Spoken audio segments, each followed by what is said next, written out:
కోట్ల రూపాయలిస్తామన్నా విదేశాలకు వెళ్ళని దేశభక్తుడు పద్మ విభూషణుడు డాక్టర్ నాగేశ్వరరెడ్డి వైద్య రంగంలో చేసిన విశిష్ట సేవలకు ప్రభుత్వ గుర్తింపు.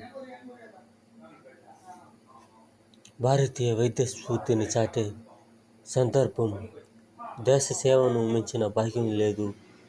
ఎన్నెన్నో అవార్డులు డాక్టర్ నాగేశ్వరరెడ్డిని ఇప్పటికీ ఎన్నో justice KR Kumudini లవ్య, L Subrahmanyam, Vasudev Nair, జసముజకి, Sharada Sinha పద్మం మెచ్చిన సామాన్యులు. ఈ విధంగా మన పద్మ విభూషణకు అర్హత సాధించిన